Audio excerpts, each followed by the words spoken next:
Welcome, everybody, to this Future You Forum on neoliberalism and public higher education. Today's topic is authoritarianism and higher education in America's political crisis. We have with us two scholars who have been with us in the past, but before we get to that, I want to say that Frank is with me as well, always doing the production part, and he will serve as today's respondent. With us today is Bethany Letiecq. She is a professor of research methodology at the School of Education, College of Education and Human Development at George Mason University, where we have seen the influence of donors and others in the work of the university. She's a faculty advisor to the Anti-Racist and Decolonizing Research Collaborative and primary faculty overseeing both the ARDR, Graduate Certificate Concentration under Research Methods and Critical Studies in Education, Graduate Certificate, and is affiliated with the Council on Contemporary Families, Law and Society Association, the American Sociological Association, and the American Educational Research Association, and others. She serves on the editorial boards of several journals, and as the flyer indicated, she is also the president of the board of directors of the National Council on Family Relations. She has been with us before, and recently, she's got a couple of pieces in press. They might already be out, but one of them is titled Theorizing White Heteropatriarchal Supremacy, Marriage Fundamentalism, and the Mechanisms That Maintain Family Inequality, an article for which she has received threats and hate mail and so forth, and she will be speaking to that. She is going to be speaking on what is going on at George Mason as well. So, Bethany, thank you for being with us. Also with us is Scott Peters. He's a professor in the Department of Global Development at Cornell University. As a historical sociologist, he is positioned in the newly emerging field of civic studies. He serves as co-editor of the new book series with Cornell University Press titled Publicly Engaged Scholars, Identities, Purposes, and Practices. He is also faculty co-director emeritus of Imagining America, Artists and Scholars in Public Life. Situated in the newly emerging interdisciplinary field of civic studies, he centers his work on advancing democratic varieties of public engagement in the academic profession to advance the theory and practice of public scholarship and civic professionalism in higher education. He has published several books and articles. When he was with us last, he and his co-authors spoke on their book, a recent book at that time, In the Struggle, Scholars and the Fight Against Industrial Agribusiness in California, which is already out, has been out for a few years. Scott, welcome. Thanks for being with us.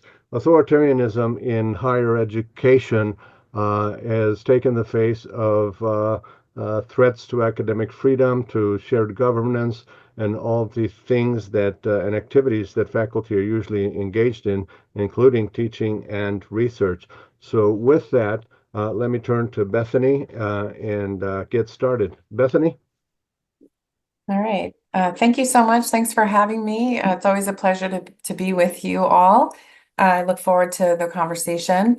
I'm going to talk, I'm not an expert on authoritarianism, but I'm going to come to you today really focusing on my role as an organizer on campus and how we can what we can do to fight back during these perilous times, and we'll go from there. So, as Ruben mentioned, and as folks are aware, we're taking it in from all sides here. Trump's going after DEI, science, funding, education, unions, immigration, transgender people. Dismantling the federal government. It's hard to know where to start or what actions to take in this moment. There's this onslaught against the rule of law, civil society, and key American institutions. Trump is dismantling public governance and our public life. We haven't been in these times in quite some time, if ever. And it's striking that our leaders at many institutions of higher education have silenced themselves. Many have been silenced, perhaps under the guise of institutional neutrality. And so we're leaderless. And what can we do to fight back during these times? So I want to just tell a little story about what's going on at George Mason University and how we're trying to figure this out and do what we can to fight back and to protect academic freedom and our free speech rights. And I also want to just give a shout out to Wesleyan President Roth, who says right now we should be standing up for our values because we've said we believe in them for the last many decades now. And so we're trying to uphold that. I also want to draw attention to the AUP, the American Association of University Professors, recent statements to include their statement against anticipatory obedience, and also just recognize that the AUP, alongside the American Federation of Teachers and others, are doing quite a lot to try to mobilize and organize every campus across the country. And if you want to know more about that, please get in touch with me or others at the AUP. So George Mason is known to many as Koch University, or as an organization, a university that's been captured, that some parts of our university have been captured by dark money. And we've been pushing back against undue political interference for quite some time. When Governor Youngkin was elected,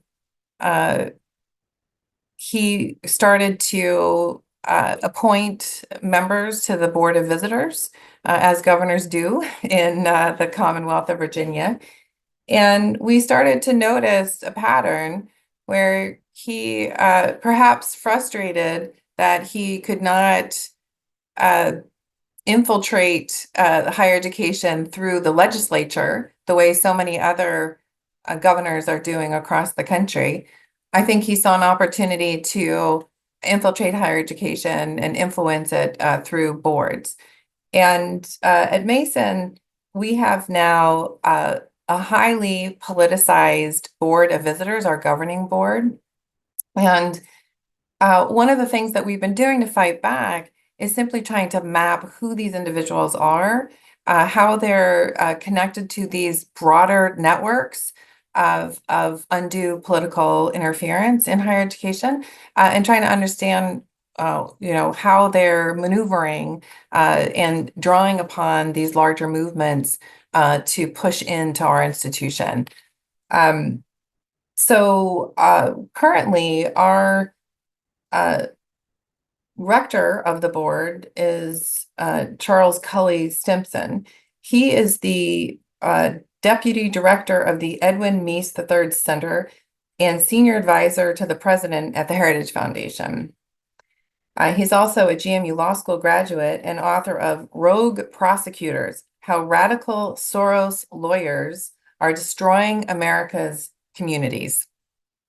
A book description states that the authors in this book explore how a radical movement funded and conceived by George Soros and ostensibly designed to reverse engineer the criminal justice system as we know it has succeeded in replacing law and order prosecutors with pro-criminal, anti-victim zealots. Rector Stimson has not reserved this kind of rhetoric for his books alone. We also witnessed this rhetoric at a board meeting last spring where Mr. Stimson stated that diversity, equity, and inclusion is a hoax that needs to be pulled out of Mason's curriculum, root and branch. Recently, Rector Stimson floated the BOV bylaws and Virginia public meetings laws to ram through an institutional neutrality policy that was not favored by the faculty or, by many accounts, the administration. These actions and controversies are perhaps not surprising given Stimson's past.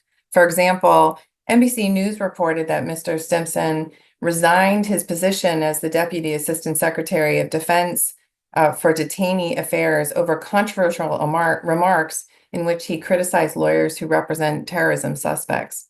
When he attempted to apologize for these remarks, the New York Times wrote, "Apology not accepted," and concluded Stimson's appalling behavior should not be overlooked by the relevant bar disciplinary committee. Also appointed to the George Mason University Board of Visitors is perhaps a familiar name, Dr. Lindsay Burke.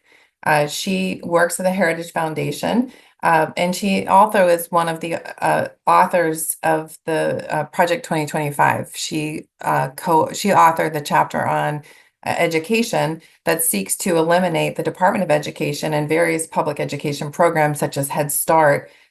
She also is a proponent of, for example, changing the indirects of federal funding to the university to cut down those indirect costs that support critical research at universities. And here she is on our board at a public institution of higher education. Beyond Project 2025, I also want to point out that the Heritage Foundation recently published another missive called Project Esther. According to Truthout, the Heritage Foundation has a plan to discredit the Palestine Solidarity Movement and all of the organizations within it, including Students for Justice in Palestine, Faculty and Staff for Justice in Palestine, and Jewish Voice for Peace, by associating them with Hamas, specifically as operators within what they are calling the Hamas Support Network, and labeling them as anti-Semitic and supporters of terrorism. According to Truthout, disingenuous accusations of anti-Semitism have been weaponized by the Zionist movement in the state of Israel for a century or more, but Project Esther means to unify and coordinate the cynical use of the fight against real anti-Semitism in order to completely destroy the movement of Palestinian rights. Their motives seem very clear, as the authors of Project Esther state, and I'm quoting here, "By exploiting fissures within and among organizations and their target audiences, we will generate strategic dilemmas across the entire Hamas support network front, whether in the halls of academia or in the halls of power. These supporters and influence targets must be made to feel extreme discomfort. We will generate that discomfort." This is coming from the Heritage Foundation. "We will generate this discomfort. We will construct situations so stark that HSN supporters and enablers either will be compelled to change course or capitulate to our pressure campaign." That's chilling. And given what we know, we fear that Project Esther is already in effect at Mason, and the tactics described by the Heritage Foundation report will continue to be deployed to harass students, faculty, and staff. They're creating a chilling effect and repressing speech and academic freedom on our campus. In fact, the university police recently raided the home of two students, broke down their door, executed a no-knock warrant against two students who were accused of vandalism on campus. This is an interesting, execution given how the university has handled vandalism, spray painting on sidewalks and such in the past. These students have received a 4-year no trespass order on campus, and yet have not been charged with anything. They have the Students for Justice in Palestine also were suspended on campus no due process has been afforded to the students or to that student organization. There's quite a lot of action on campus clamoring for, at the very least, due process. And to date, nothing has gone forward. Now, I share some of this because this past June, Governor Youngkin appointed one other board member. His name is Kenneth Marcus, the former U.S. Assistant Secretary of Education for Civil Rights, to the Mason Board. In 2020, the New York Times reported that Marcus stepped down from that position amid complaints of abusing his authority by forcing through cases that furthered his personal and political agenda. Interestingly, my colleagues, and I'm wrapping up here, interestingly, my colleagues and I wrote an op-ed exposing this politicization of the board, the overreach of the board into faculty affairs.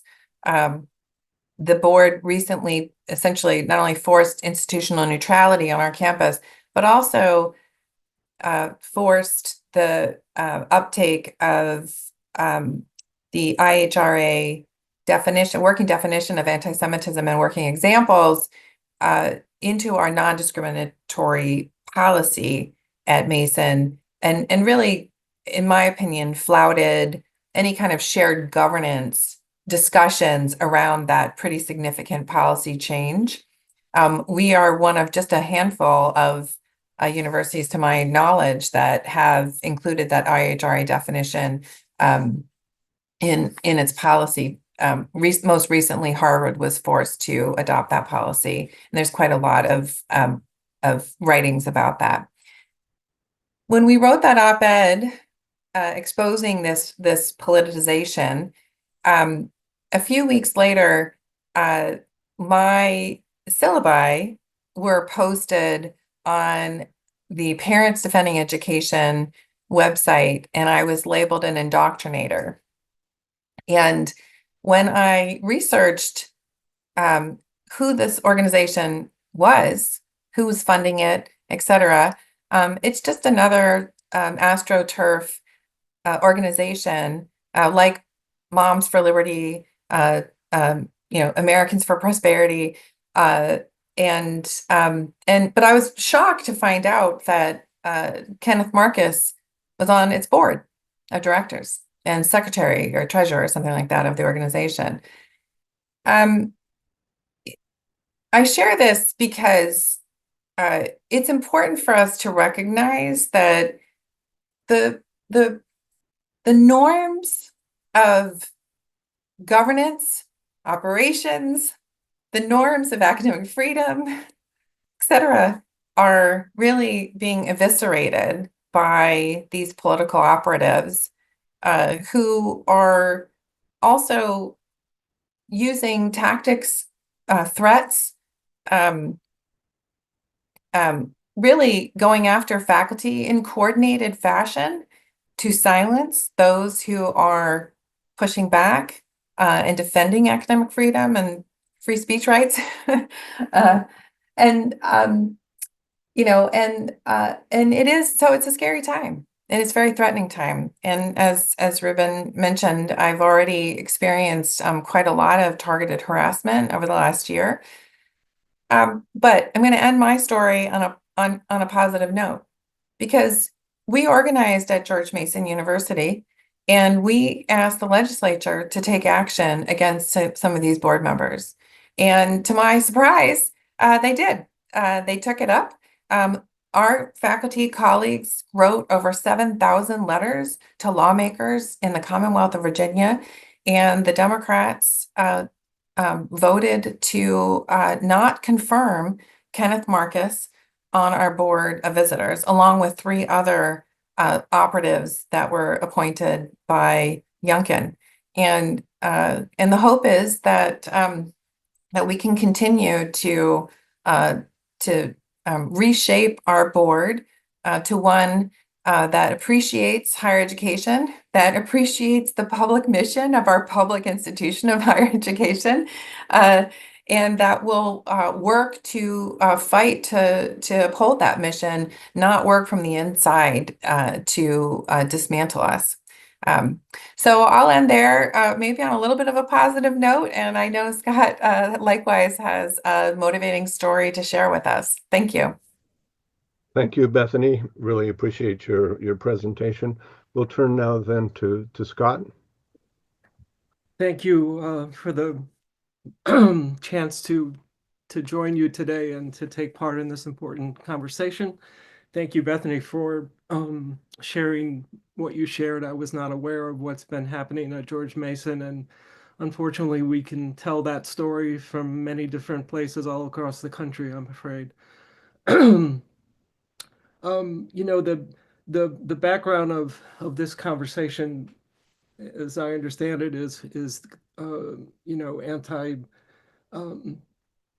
authoritarianism and its threat to key values that we hold, including democracy. And in that context, we are asking the question, we need to be asking the question, what should we do? That is the most important question. And it's good to hear of what you're doing at George Mason and what you're doing through other platforms. You know, when we answer that question, or when we think about that question, I have a background in community organizing, and I teach a seminar on community organizing at Cornell. We need power. What we should do is we need to get power because you can't do anything without power. So we need to be asking the question of what the sources of power are that we can tap and build and use. And certainly some of the sources are facts, are just reliable information about what is actually happening. And Bethany, thank you for doing the work that you're doing to highlight and illuminate some of those facts, because we certainly need that. We're being blizzarded by lies. So that's important. We need ideas. We need to uphold our values. But I think the centerpiece of what we need, and particularly this is important for me in the context of a public land grant university. Cornell is New York State's land grant university. What we need is relationships. So I want to share a story that kind of illustrates or embodies what is possible. I have been invited to write a book about this story, and I'm in the middle of doing that. And it's an unfinished story. So I'm going to share my screen here because I want to walk through a few things as I tell this. So can you see my screen? Yes? Yes, we can see it. Great. So, you know, in the description of today's conversation, there were two questions. Will universities defend democracy in this time of crisis? What are the implications if they don't? I resonate with those questions. I hold those questions. They of course raise the question of what do we mean by democracy? And I have long been inspired by those who have understood democracy in a very expansive sense. Democracy as a way of life, not just as a system of government. This quote from John Dewey kind of encapsulates that idea of the expansiveness of the idea. Democracy is something that has to be enacted anew in every generation and every year and day in the living relations of person to person in all social forms and institutions. That was in 1937 that Dewey said that. He has a body of work that elaborates that. Dewey isn't the only one, of course, who talked about democracy in an expansive way. Septima Clark, who was a very, very important person in the Black freedom movement in the United States. She led the citizenship schools for first at the Highlander Center in Tennessee, and then with the Southern Christian Leadership Conference, SCLC, the organization that Martin Luther King worked for. She said some things about democracy that echo or connect with what Dewey said. I like this passage. That we have to affirm our faith in democracy as a goal that will bring dignity and freedom to all, in democracy is an expanding concept encompassing human relations from the smallest community organization to international structure and permeating all economic, social, and political activities. I mean, you could not be more expansive in understanding what this term means and where it happens and who participates in it. As both Dewey and Septima Clark have said here, Septima Clark also said this about democracy. This has been widely quoted. It's quoted in a book called I've Got the Light of Freedom by Charles Payne. That's where I first encountered it. But these are her words. Reading this passage in the context of the moment we're in right now is pretty important, I think, because the times, she's speaking to what the times call for. An army of democracy deeply rooted in the lives, struggles, and traditions of the American people must be created by broadening the scope of democracy to include everyone and deepening the concept to include every relationship. The army of democracy would be so vast and determined that nothing undemocratic could stand in its path. I want to believe you, Septima Clark, in this moment. I want to believe that this is still possible. I do think actually what she's pointing to is an avenue of possibility, of action. It certainly was in the moment that she was working in the 1950s, 40s, 50s, and 60s. I think it's in the moment today. Interestingly, higher education has also embraced at various points this kind of expansive conception of democracy. This is the New York Times coverage of the Truman Commission on Higher Education, which happened right after World War II, right at the beginning of the big boom through the GI Bill that just transformed higher education in the United States by massively increasing the number of students. But this is one of the passages that was in volume 1 of that report. It's a pretty interesting statement. The first and most essential charge upon higher education is that at all its levels and in all its fields of specialization, it shall be the carrier of democratic values, ideals, and processes. Its role in a democratic society is that of critic and leader as well as servant. His task is not merely to meet the demands of the present, but to alter those demands if necessary so as to keep them always suited to democratic ideals. Perhaps its most important role is to serve as an instrument of social transition, and its responsibilities are defined in terms of the kind of civilization society hopes to build. I read that in the context of what Bethany was just talking about and what's happening at George Mason. It's a pretty powerful thing to put on the table. So as I mentioned already, the key question I think we need to be posing is what should we do in this moment? I think the answer in part depends on what are the projects we embrace, how do we understand what the project is of higher education? How do we understand what the project is that we want to devote our life work and efforts to? Projects link with stories, so it also the answer to the question also has to do with what are the stories that we're situating ourselves within. I carry this passage from Alistair MacIntyre as a reference point. I think it's a very powerful passage. We can't answer the what should we do question unless we can also answer the question of what story do we find ourselves a part of.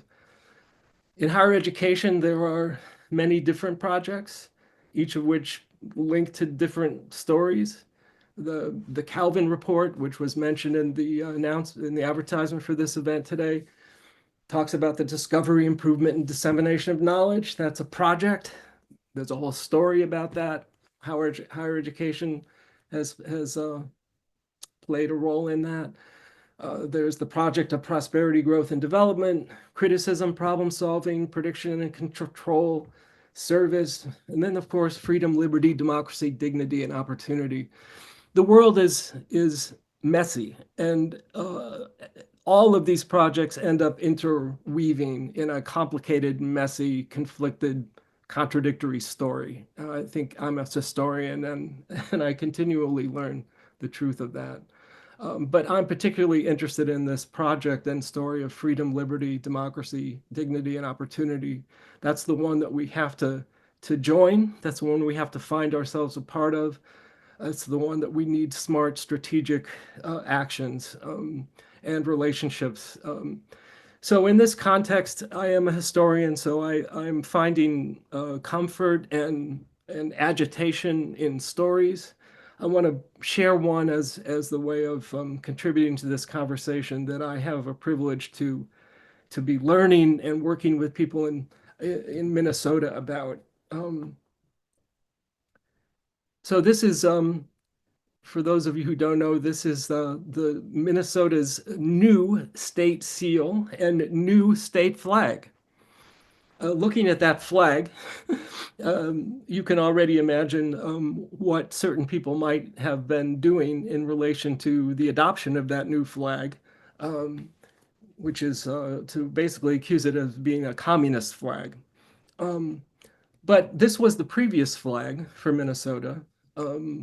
And that's the seal, the state seal for Minnesota. So this is what's been replaced, and it was replaced through citizen action about basically the story that this seal tells and the seal on the flag tells versus a story that maybe we'd rather tell. And the new one is about loons, but it's about more than loons.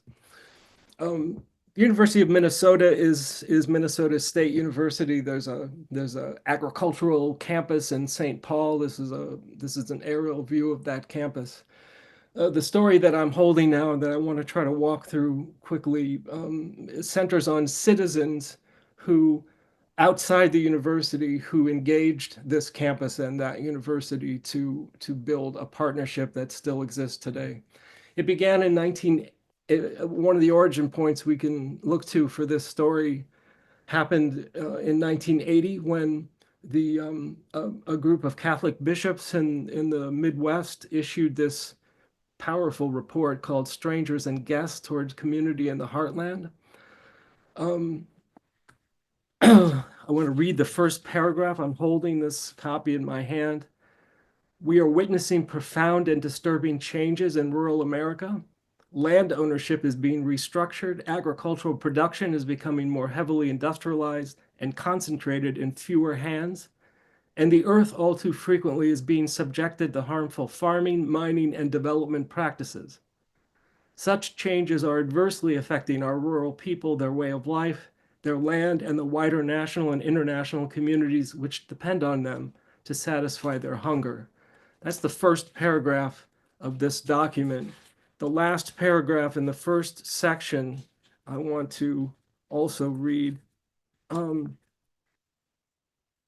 We in the heartland inherited from both the Native American and Judeo-Christian traditions a sense of reverence for the land as God's gift for us and a mandate to share the land's benefits.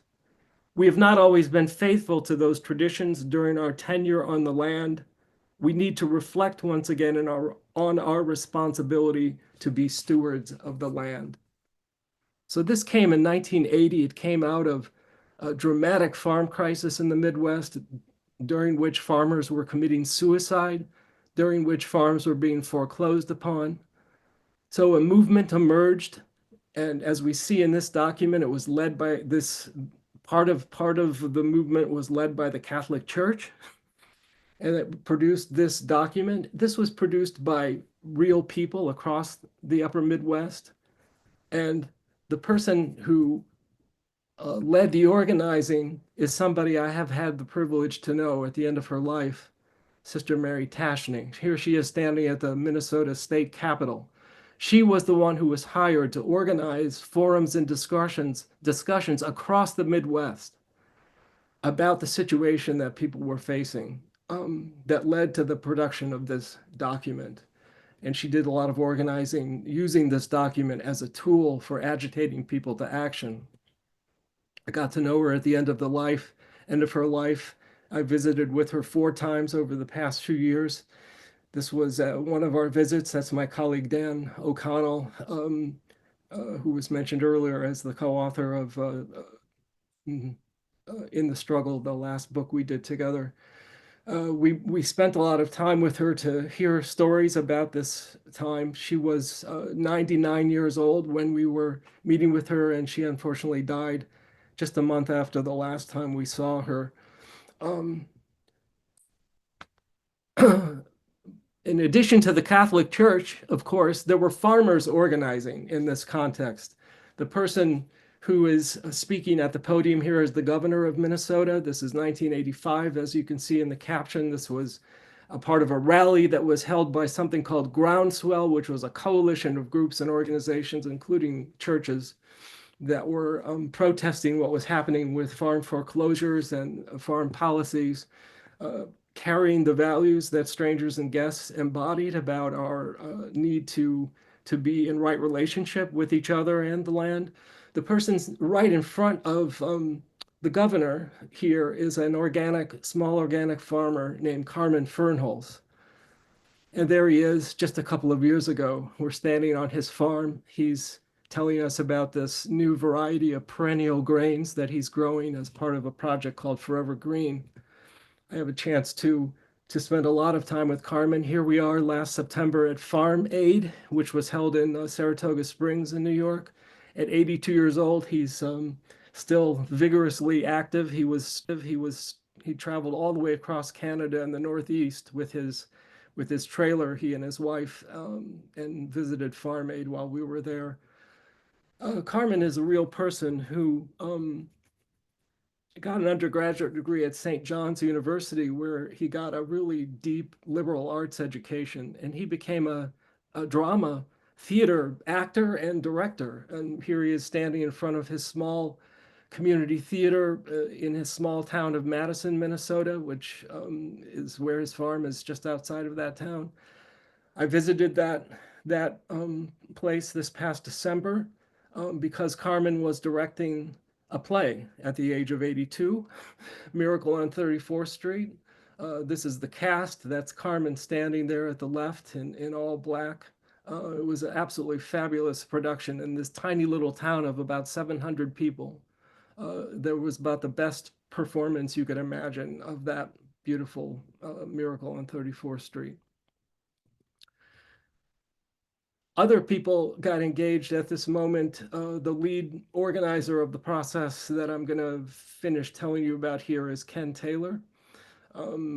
This is him. He created an organization called the Minnesota Food Association, and this was a 5th anniversary of that association. Here he is talking with Fred Kirshenman, strategizing about the work that they were doing.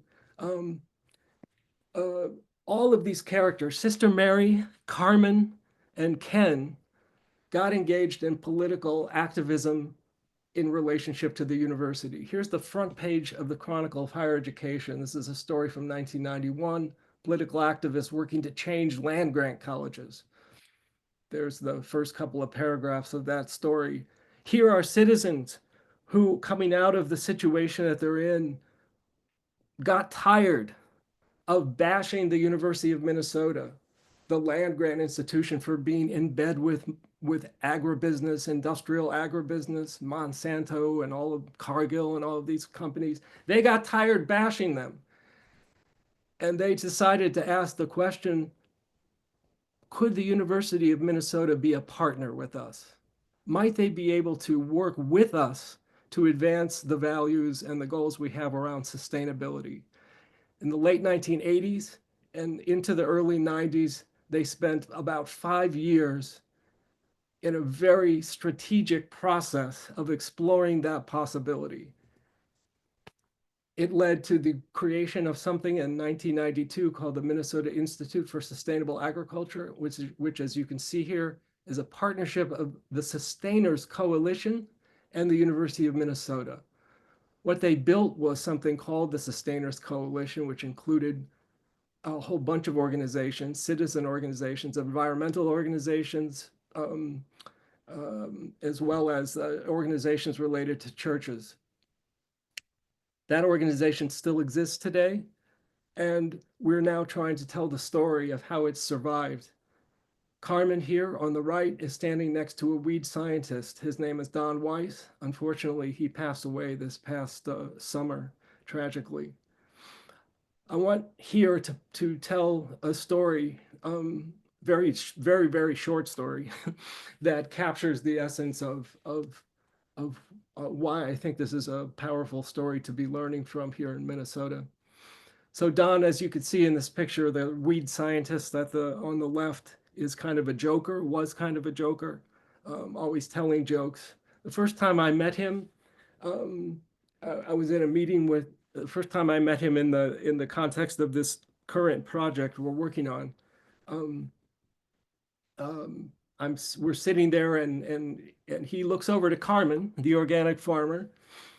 Carmen was chosen to be the first director of the board for MISA when it was created in 1992. And Don says to Carmen, he says, "Hey, Carmen, do you remember that time? I think it was back in 1993. You were at that meeting. We were at a meeting. It was a board meeting for MISA. You were at the head of the table and you were banging your fist at the table, on the table. And you were pointing your finger at us and you said, 'Are you with us? Are you with us?'" And Don turns to me and he says, "That's the title of your damn book."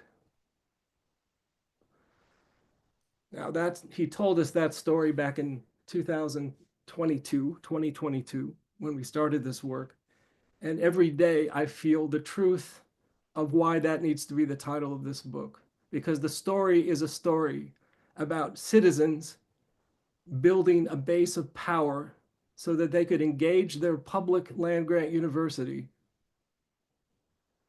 on a source of, in a equitable way, in a way that they could be taken seriously. And what Carmen did at that moment is he posed the question that always has to be posed by citizens to their public institutions. Are you with us? When we had our first meeting in this project on Carmen's farm in his garage, we had a circle of chairs around a table, people telling stories about how 30 plus years ago, people had come together to make this thing that still exists, this partnership.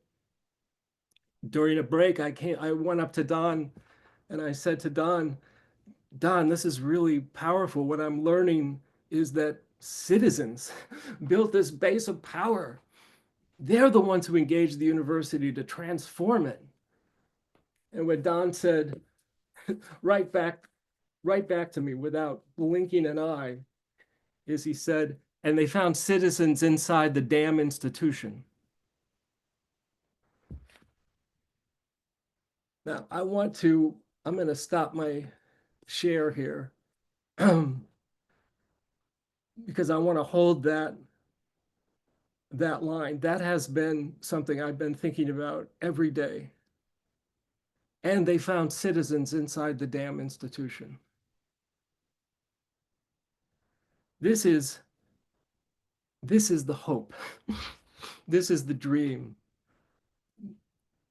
that we need to be looking for, that we need to be joining. This is the story. And it's not just a Minnesota story, because people across the country throughout history have come together to build relationships, to build a base of power so they could engage their institutions, to advance values that they hold, things that matter to them, things that have impact on their livelihoods, their families, their neighborhoods, their communities, the environment, their jobs, their businesses. It's a beautiful thing. It's a really beautiful thing to see that people can come together. They can decide, instead of just bashing their institutions, to maybe to get to know them and to see if they might be able to build a partnership and to build relationships. I'll be damned if they haven't done that in Minnesota. Of course, it has blemishes. Of course, there have been challenges and problems and things haven't worked the way they thought. Originally, this group wanted to transform the whole university curriculum. They wanted sustainability to be at the center of the whole thing. That didn't quite happen, but they've done remarkable things over that time period. But the idea that citizens outside the university can find citizens inside the university is a humanizing idea. And it's one we really badly need right now, because everything that's happening is dehumanizing us. We are not being seen as people. We are being seen as Marxist radicals, as Ted Cruz is now accusing Cornell University of being filled with. He's gone through and found the NSF grants and the NIH grants that advance DEI work and accused them of being radical Marxist class-based warfare.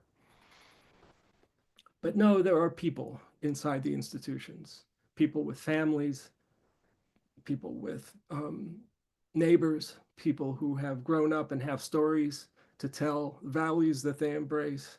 How do we awaken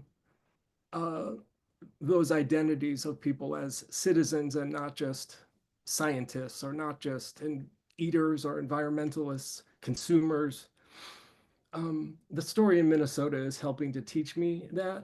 I'm looking now in New York for all of the ways that all of that is happening right now. And how do I find those people? How do I work with those people? How do I build relationships with those people?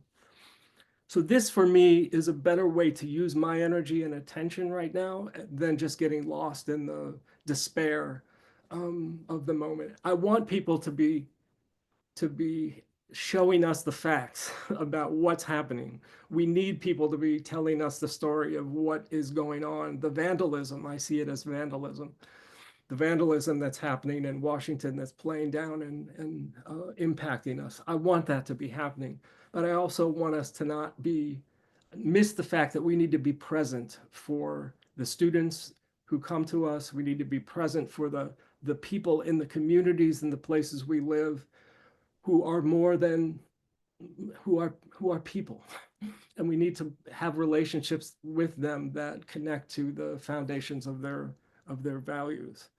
So I guess I want to pause there. I'm obviously quite captured in this story. There's a lot more to tell about it, but I think it speaks to possibilities that connect with this expansive notion of democracy, that connect to an avenue for building power for us, that I think can be, as Septima Clark is telling us, she referred to it as an army of democracy that can push back all of this authoritarianism.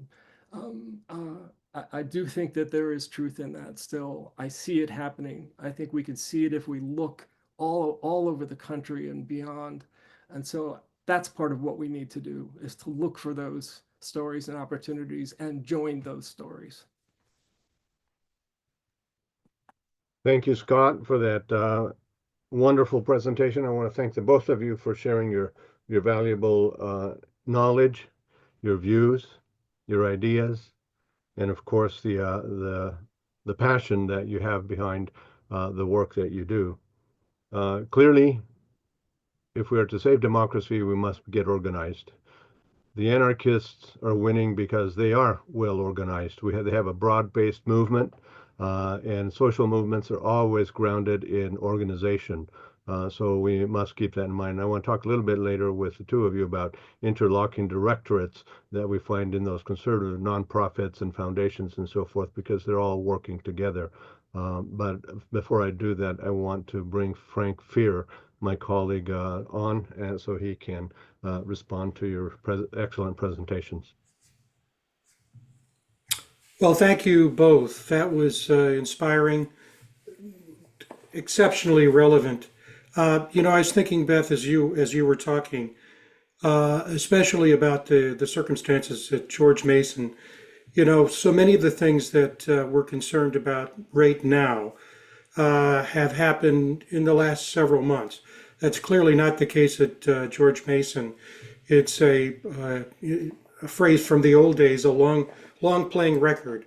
It's been there for a long time, and many of the seeds that were sown back then we're seeing now nationally. And one of the things that struck me as you were talking was this word we hear all the time. We've heard it, Scott use it, Ruben just used it, and it's this word radical, that somehow we're radical, when in fact everything they're doing is radical. They use radical as an accusation of those who do not share their particular thoughts, values, and ideology, but we can use it as a description of what they actually stand for and what they're doing. And the other point you made, which is so true, the approach that's being used uh, is clearly to discredit, to discomfort, to get others to capitulate, and to target individuals because they're on the wrong side of the decimal point, so to speak. Higher education generally is a threat. Vice President Vance said as much months ago, the enemy of the people, because we stand for inquiry, we stand for engagement of the mind, we emphasize questions, not just making assertions. And when we do make assertions, we do draw conclusions, it's based on well-reasoned, well-evaluated, or it should be, points of view. And that's all a threat. I was thinking about that the other day, just yesterday, when it was announced that the Trump White House would now select which members of the press would be able to ask questions at press conferences. This is an anathema for what we do in higher education. It'd be almost like walking into a class and saying, Johnny and Jill, you can ask questions, but no other student in the class can. It undercuts any kind of engagement. And then as this forum was ongoing, there was this breaking headline that the opinion editor of the Washington Post has resigned because the owner of the Washington Post, Jeff Bezos, has redefined the purpose of the opinion pages, the opinion columns. They will now focus on personal liberties and free markets. Wow, God. Personal liberties and free markets. So as a consequence, you're taking, the opinion page goes back 100 years, and now we've redefined it so that it fits within a particular ideology. And what we've done is we've subverted the intent that as it's grown. Now, obviously, we know historically it was invented so that columnists and the paper could express its opinions. But clearly, it has become the voice of citizens, everyday citizens, writing letters to the editor. Although that we're not talking about that here, but the opinion page has really provided an opportunity for free expression, and that free expression has been limited. And Scott, when I think about your presentation, as always, so thoughtful, and there's not a time we've interacted where I haven't said to myself, now how does that apply to me? And you made the question, you posed the question, what story do we want to be a part of? And it was interesting when you raised that question, and I have not been able to give a good answer in the past. When people have asked me, given all that you're doing, why have you decided to be involved with Women's March movement in Fort Myers, Florida? And it's because of my mother and my wife. That's my story. My father passed away when I was 8 years old. I saw my mother struggle as a single parent, and my wife Kathy has been so influential as a feminist in terms of influencing my thought, both in community work as well as academically. And that's the story I want to be part of. There are a lot of stories, a lot of reasons why someone would be involved, but that's my story. And the point that you made at the end, Scott, is so critical. Words matter. To be uplifting, to be positive, to be supportive, to be enabling, to make something possible, not just decry, not just criticize, which Facebook is and other social media provides a forum for so many people to do that. And so the question is, how will I seek to respond? What story will I be part of? And how will I seek to provide an answer to the question of, is the current circumstance acceptable? It is not. And I always tell the same thing: find a partner, find your people. Other people have said this. I'm borrowing this from other people. Find a partner, find your people, and then come together, organize, and do something that is demonstrative. And I think what that says is, this can't be a private act. It must be a public act. Whatever you do, it must be public. come out of the shadows, do something.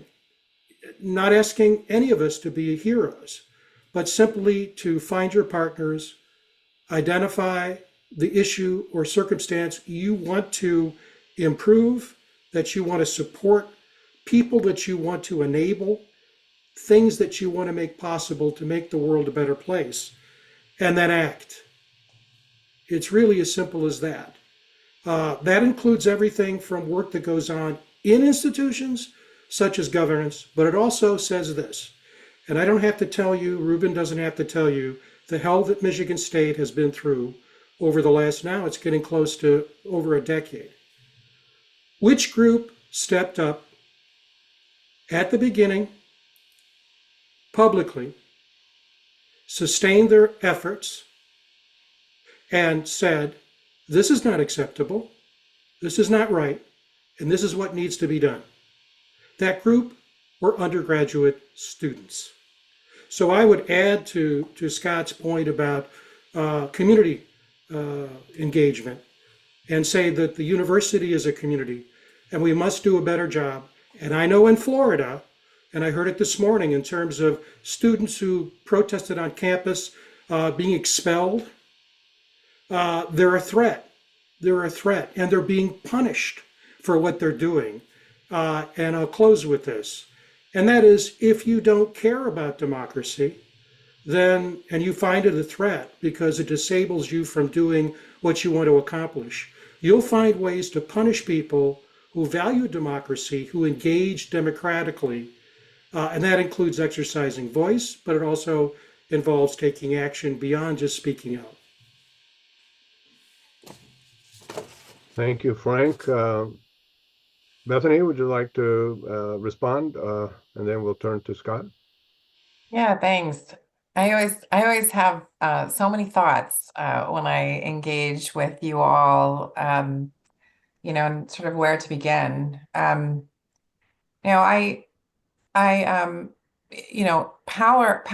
has been another word that we've been putting in play, and I'm fascinated by how power operates to reproduce inequity or to change systems, right? And a lot of my research actually centers on power relations and systems change. And are you going to use those power relations for good, for democracy building, or are you going to use those power relations to subvert democracy?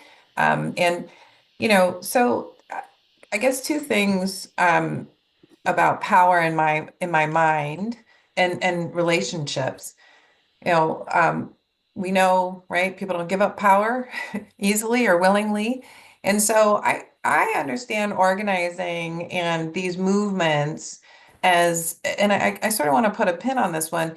I see the work that I'm doing to sort of call out the radicals on the right, and what they're doing to abuse their power.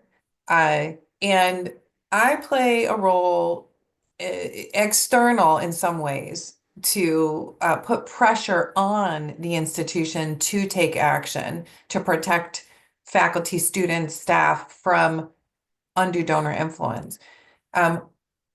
External pressure, I think, is critical to making people uncomfortable. And I think that's very important to call them out and to challenge. But I also, for a long time, for example, I worked within the system as well as a faculty senator and worked to build coalition with other faculty senators, other colleagues, to be ready to work from within when those opportunities arose. So I think there's kind of thinking about what Scott was saying. I think there's there's a role for there's a role for external agitation. There's a role for that kind of critical push, that fight, and then but then I think the possibility of building relationships to move towards sustained systems change, it's really important to have both, right? That external pressure and the relationships from within systems to do the work of upholding our commitments, our values, what we hold dear. And and the other thing I want to talk about, I just want to mention with regard to power and power relations, and it relates to this idea of being called radical or Marxist or whatever. And and it's in studying power and violence and interpartner violence. Jennifer Freed is a scholar who talks about betrayal, and she uses this term Darvo. What is Darvo? Darvo is the way that she understands how people can abuse power in relationships.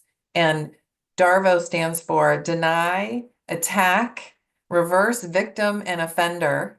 And so in my household, we often talk about, you're being Darvoed by people calling you these names, right? They're calling you a name to put you back on your heels while they're actually engaging in gaslighting and incredibly abusive, really, power relations and to get what they want, right? And I share that because I think it's important for us to understand that we say this in organizing all the time that yes, we need to organize to build power. Yes, we need to come together in coalition. And I love Patricia Hill Collins. And I think it's really important right now to talk about her idea of flexible solidarity, right? Like we need to build big multiracial democratic movements here. And so I think, yes, we need to join together in our local communities, but I also think we have to rise up and really join with huge coalitions to take back our democracy. And now, of course, I always do this and I lose my train of thought. But shoot, sorry, I totally lost my other point there. You were talking So about Darvo and just power and abusive power relations and yeah, well, I guess it's to understand. I think it's just to understand. Oh, thank you, Ribbon. It's back in my mind now. Um, we're calling for people to organize. I think it's very important to understand that we have been organized. We have been organized by our administration, by powerful others. We are being organized and out-organized and understanding the ways in which, anti-unionism, all kinds of, I mean, you know, that we're actually talking about the merits of diversity, equity, and inclusion. And I just, right, like just kind of blows my mind. Um, so we're being organized by powerful, well-financed entities, oligarchs. And so it's important to recognize that and to recognize that the counter to being organized is to organize oneself. And anyway, and I appreciate uh, the call then. And the only thing I would say to Scott is, so let's recognize the value of healthy, functional relationships, right? If you're in a relationship that's abusive, violent, that is harmful, we should be rejecting those relations while we build strong coalitions that are grounded in functional commitments to one another and to building this big project of democracy. But thank you so much for this stimulating conversation. Thank you, Bethany. Turn to Scott. Thanks for making that last point you made, because I think that's a critically important element of the present moment. And I didn't get to that. I stopped my presentation before I got to this, but I have 2 slides specifically on that point. first of all, I think we are out of relationship and we are in dysfunctional relationships. And so what we need are constructive, healthy, right relationships. And there are things happening that are being attacked by the crazy people like Ted Cruz that we actually need to understand are the most promising things. So the slides I didn't get to were about how the Mellon Foundation did this big initiative recently to support work across the country that was about DEI kinds of things, racial equity and justice. In Minnesota, they funded a project that was led by indigenous people outside the University of Minnesota that ended up producing a report they called the Truth Report. And what that Truth Report does is it tells the story of the history of the relationship between indigenous people and the University of Minnesota, which is a history of incredibly awful destruction and genocide. One little thing I've never forgot, I did my PhD at the University of Minnesota, and I met some of these people when I was there, including Sister Mary Tashney and Don Weiss, and I've circled back to that. But I've never forgotten this one moment. I was on a Kellogg Foundation funded project called Visions for Change. They were investing in trying to change land-grant universities to change the way food systems, agriculture was being taught.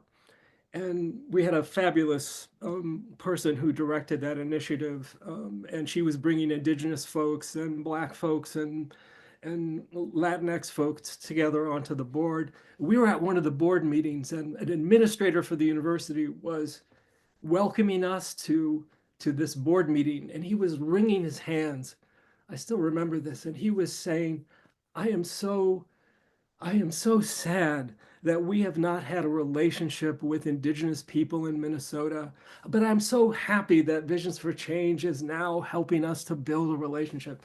And I've never forgot that an elder from the white Earth Nation stood right up and said, Mr.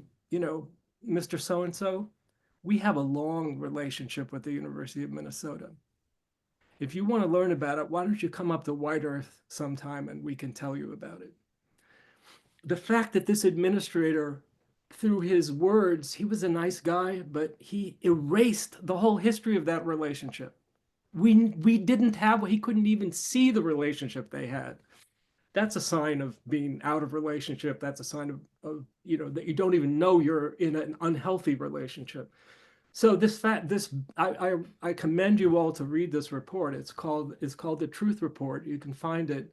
And the centerpiece of this report is a call to build a right relationship between indigenous people and the University of Minnesota. It's not just an attack on the university. And so that's an opportunity. It's waiting. It's being offered. So we have all these chances, but we can't see them if we're being gaslit by the people who are organizing us into their story, right? Which is the story of seeing all these villains and seeing people as cardboard cartoon characters instead of real human beings. So thank you for bringing up that issue, because I do think it's so important for us. When I say that we're really vulnerable because we're out of relationship, I need to remember that it also includes we're in really dysfunctional relationships. We're in bad relationships that need to be transformed and changed. And the story from Minnesota, I love the fact that it was the citizens outside the university who were asking the uncomfortable questions that the university scientists didn't want to ask about the environmental and the human implications of the research they were doing, of the science they were doing, and of the industrial agricultural system that it was serving. It was people outside, not the inside radicals. So the radicals, who are the radicals? The Catholic nuns. Sister Mary Tashney is a radical because she's wanting to talk about values that she learned from the church. And she wants to talk about what's happening to the land. That's a radical? Yeah, well, it is, unfortunately, in the culture we're in. Well, and if I can interject Scott, sorry, but I think you're raising a really important point, even that's relevant right now, right? You have all these faculty who have been, as one of my colleagues said, been very comfortable for a very long time, right? There are many that are comfortable and have not, have maybe watched the erosion of shared governance, have maybe watched the chipping away of academic freedoms, rights, or protests, but said, that's not my issue. I'm going to just keep doing my work. And, and I fear that we're going to have to bear witness to just massive suffering before there is this critical consciousness, this movement to join in and say, they're coming after us, and we better get organized here to protect, our assets, to protect these institutions of higher education, which of course are the bedrocks of democracy. And what I've been really struggling with is, how do I move beyond, mobilizing the small number of faculty activists who put it all on the line to fight to uphold these principles, to really bring into conversation. Mason has some 1,500 faculty, and yet we are not yet in conversation over what is happening. And I fear it's because some are perhaps comfortable or don't want to risk their many fiefdoms in order to join these big movements for justice or for democracy. I will say, I will just add and put a plug in perhaps that the American Association of University Professors is doing quite a lot to propel this organizing. In fact, we've just gone through trainings on skills to win and how to really push into the university to build these coalitions and to have those courageous conversations with one another, to bring each other in to movement, to take action. And I also just want to put a plug in for what I think is just important work, also founded, I believe funded by Mellon, is the Center for the Defense of Academic Freedom, and Isaac Kamola's work through the AUP, and I believe the AFT as well. There's a lot, there is good works going on, and I think our challenge now is to connect those dots and to be in broad coalition with one another, and really start taking action in very strategic ways to try to push back against the forces that, as Frank and Ruben know, have been, this is just the fruits of 50 years of concentrated effort to take over our institutions, our public institutions, and our public way of life. Thank you. Thank you very much for your comments in this insightful discussion.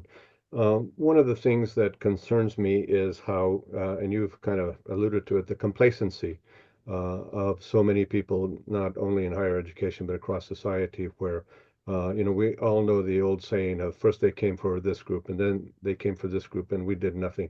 And they've been coming after, they came for the teachers first and then they've come for the faculty. They'll be coming for public intellectuals next.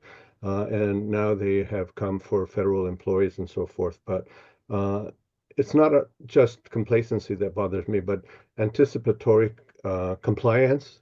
You see everybody rushing to curtail DEI, and it's caught up in the courts. Some of the judges are holding it up, and a lot of the executive orders, which I'm sure were not read by our esteemed president, are also being held up and so forth. So there is some light at the end of the tunnel, at least with regard to the courts. But can you speak to some of the complacency and the anticipatory compliance that we're seeing in your schools or in your arena?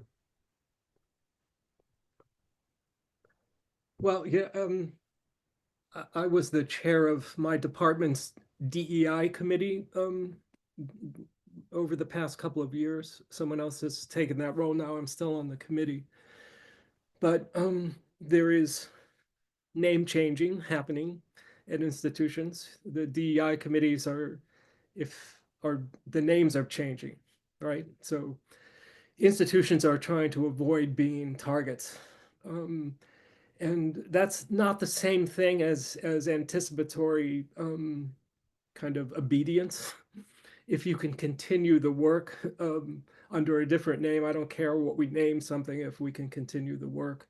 But if you dismantle it in advance, that's what you're talking about. And that's something we really have to watch out for. And it's easy to slip into that place and to justify why it's okay for us to hear what happened with the Washington Post this morning is just appalling that something like that would happen.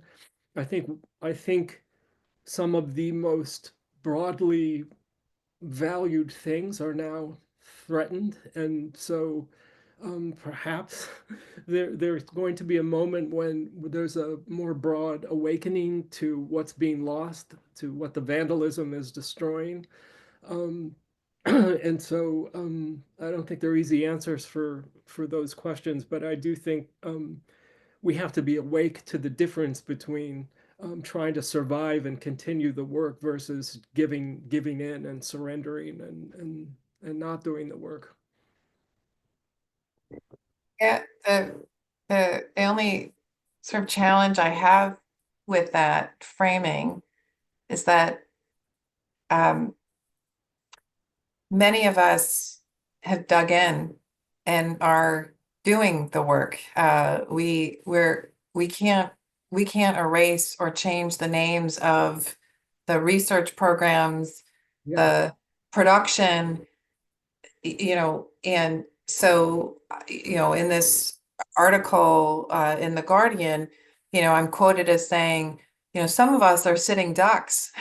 So while the institution can change a name or try to mollify, these bad actors, many of us who are already in some ways structurally marginalized spaces in institutions of higher education. And I'm a full professor privileged person, like with tenure. I'm not referring to myself per se, but the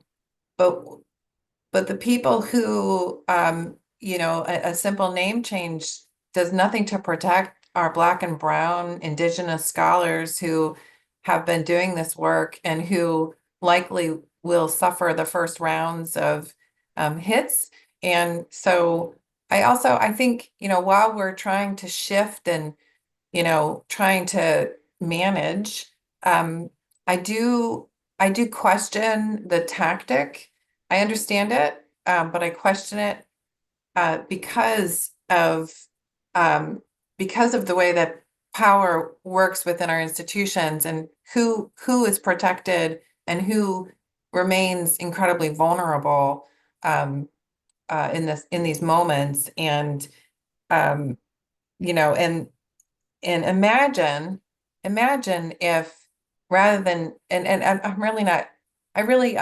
I want to say, like, the name changing issue, it's incredibly complicated, and I understand those complications and who's at risk and whatnot. But imagine if we had organizational power to just shut it all down and say, we're not going to work. I mean, we're laborers, and we could actually shut it down and say, no, we're not going to do this. We could take radical action instead of engaging in these various forms of obedience or anticipatory obedience that we're seeing. And I don't see where it ends.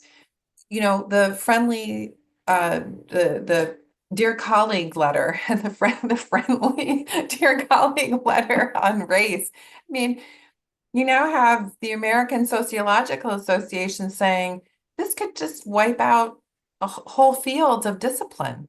Should it? How far? So how far is this going to go? Until we all say enough and really prepare ourselves for the kinds of radical action that we should be taking. And I think again, Ruben, like your question about sort of whether it's complacency, I don't know what it is. I think a lot of people are attached to power in some way, shape, or form, and the idea of somehow giving up that power, sharing that power with others, potentially losing some resource or power is a very difficult conversation that we each need to be having with ourselves. What are you willing to give up? In terms of what can we do? It might come down to what are we willing to sacrifice as a collective in order to shut down the destruction of our democracy.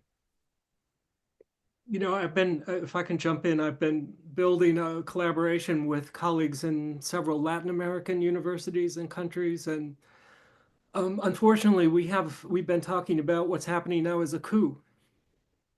So we have a lot to learn from our colleagues in Chile. That's right.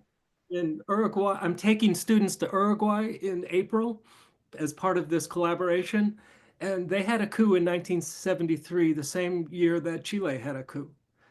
And their president suspended the constitution, disbanded the parliament. That was a different kind of coup than we're experiencing now. And I think the architects behind Project 2025 and what's currently happening, they are learning lessons from other places about how to avoid the mass movement, how to avoid the catalyst that's going to put people into that radical action.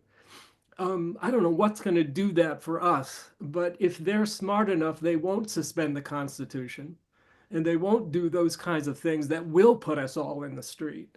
They'll just keep doing things that are the things that we can somehow rationalize as, well, that we'll still carry on here. But I'm with you. I think the moment for radical action is coming, and it has to be coming, because the destruction is just astoundingly appalling right now, and we can't see it or feel it the way we could if the Constitution was suspended, if martial law was declared, if those kinds of radical things happened. But there is still the level of destruction and pain in human terms and beyond that we need to see. Thank you. There's a lot to be said about the connection between higher education and democracy, and the responsibility of higher education in a democracy, and how there cannot be a democracy if there is not any academic freedom. So basically, in a democracy, government, boards of trustees, administrators, faculty, and students all have the responsibility of defending academic freedom. Right now, we're at a point where, a vice president can talk about how higher education is the enemy of the people. That's incredible that such a statement would be made. So I think what we need to do is, and for a long time, the image in the public consciousness, in the public discourse, has been very negative about higher education itself. And so one of the things that we did not get a chance to talk about is, how do we address that in the public arena? The true mission of a university and its importance to democracy. And I guess we're getting to the end, so if each of you will take a shot at that. Yeah, I mean, I can just jump in to say I agree with you completely. And drawing on these themes of relationships, we really have not done the work to build relationships the way, Scott's talking about, these sort of external entities and coalescing to build those external, internal relationships within higher education. And I think all the time, parents, alumni, universities are the economic innovative drivers of economies. Should our universities go, this is going to devastate so many sectors of our economy. And are we having those critical conversations with our neighbors, with parents, alumni, et cetera? Frank mentioned students, right? Like, are we engaging? And I fear that those relationships are quite nascent, or they've been tethered somehow.